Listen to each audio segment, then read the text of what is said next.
Saudara-saudari, marilah kita mendengarkan renungan dengan judul Biarkan Keduanya Tumbuh, yang berdasarkan pada Injil Matius bab 13 ayat 30. Kata Yesus, biarkanlah keduanya tumbuh bersama sampai waktu menuai. Pada waktu itu aku akan berkata kepada para penuai, kumpulkanlah dahulu lalang itu dan ikatlah berkas-berkas untuk dibakar, lalu kumpulkanlah gandum itu ke dalam lumbungku. Dalam nama Bapa dan Putra dan Roh Kudus. Amin. Saudara-saudari terkasih dalam nama Tuhan Yesus Kristus. Bacaan Injil Matius bab 13 merupakan kumpulan perumpamaan-perumpamaan dengan berbagai situasi dan latar belakang yang tidak sama. Perumpamaan dalam bab ini diawali dengan perumpamaan tentang seorang penabur yang menaburkan benih. Benih yang menggambarkan hati manusia jatuh di tempat berbeda. Sementara dalam bacaan Injil pada hari ini, Santo Matius menggambarkan kerajaan Allah itu seumpama gandum dengan lalang. Santo Matius menuliskan bahwa Tuhan Yesus membentangkan suatu perumpamaan lain lagi kepada mereka. Kata Yesus, hal kerajaan surga itu seumpama orang yang menaburkan benih yang baik di ladangnya.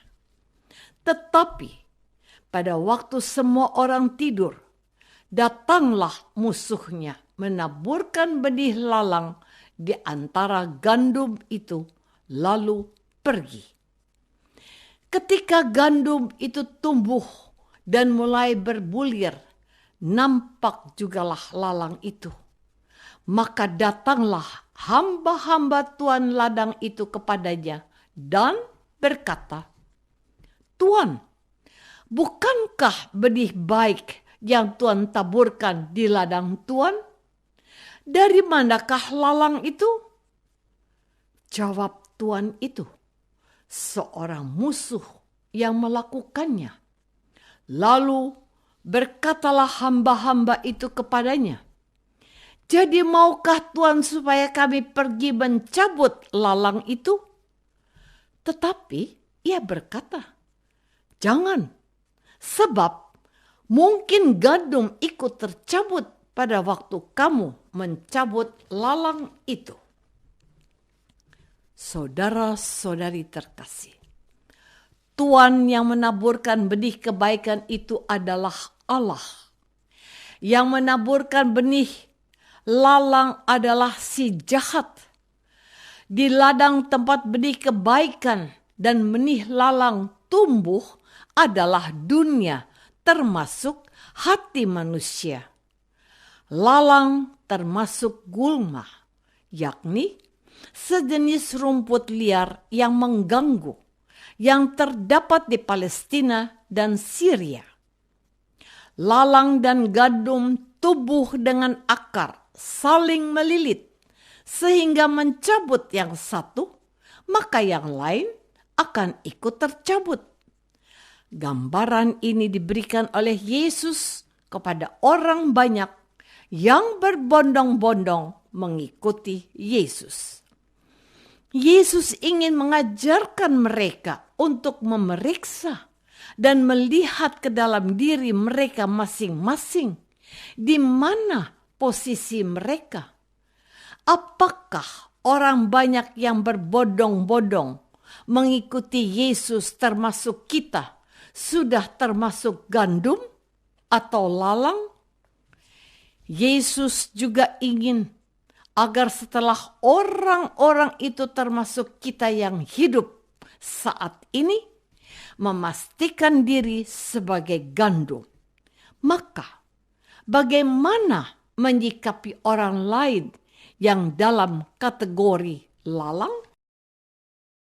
Saudara-saudari terkasih, lalang atau gulma merupakan salah satu tanaman liar dan bisa tumbuh di segala tempat.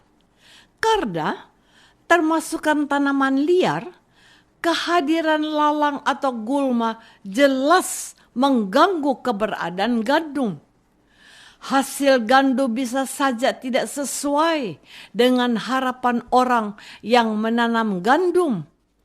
Kenyataan ini hendak menggambarkan kehidupan kita yang nyata.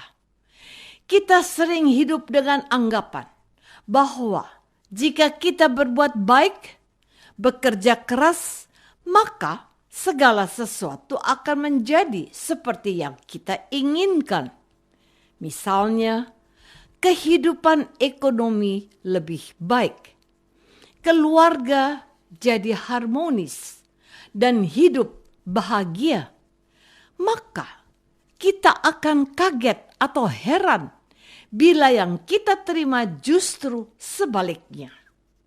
Lalu kita bertanya-tanya, Tuhan, mengapa hal yang buruk dan tidak baik justru terjadi dalam hidup kita dan dalam keluarga kita? Jika terjadi demikian, maka kita pun mulai mencari kambing hitam. Dan jika yang kita temukan adalah kambing putih, maka kita pun bisa mengecatnya dengan warna hitam. Sehingga kambing yang tadinya berbulu putih berubah menjadi kambing berbulu hitam. Artinya, kita bisa saja menyalahkan orang-orang baik yang sama sekali tidak melakukan suatu kesalahan. Dengan kata lain, orang yang baik bisa dituduh jahat. Saudara-saudari terkasih, pada saat kita melihat seseorang berbuat suatu kejahatan atau kesalahan, terkadang kita dengan mudah menghakimi dan mengharapkan suatu hukuman yang berat dan dilakukan secepat mungkin.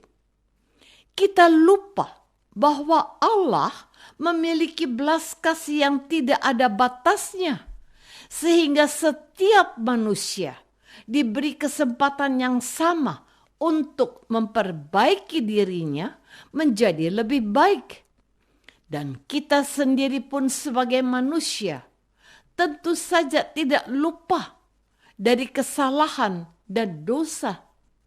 Bisa jadi hari ini kita seakan-akan menjadi gandum yang disukai oleh semua orang. Tetapi besok dan seterusnya bisa saja kita menjadi lalang atau gulma yang menghambat atau mengganggu orang lain.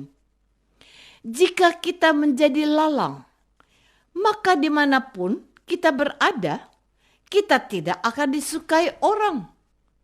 Namun, bila kita mampu hidup bersama dengan orang lain yang kita anggap lalang, maka kita bisa menunjukkan kasih dan kemurahan Tuhan.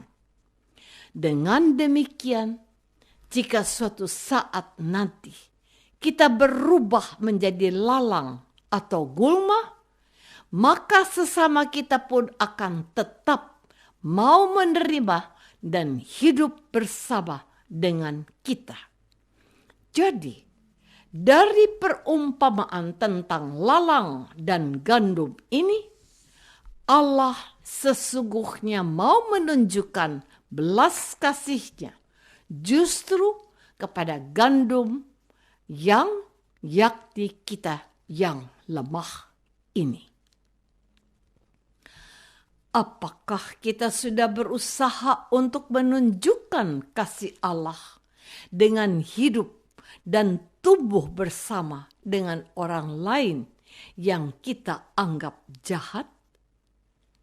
Marilah kita berdoa. Tuhan Yesus Kristus, Engkau menaburkan benih kebaikan dalam diri kami. Tetapi seringkali kami tidak mampu merawat benih kebaikan itu. Bahkan kami membiarkan lalang masuk dalam hidup kami.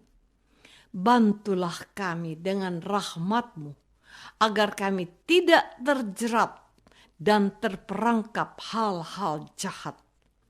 Doa ini kami persembahkan dalam nama-Mu, Tuhan dan pengantara kami. Amin. Semoga kita semua selalu dinaungi dan dibimbing oleh berkat Allah yang Maha Kuasa, Bapa dan Putra dan Roh Kudus. Amin.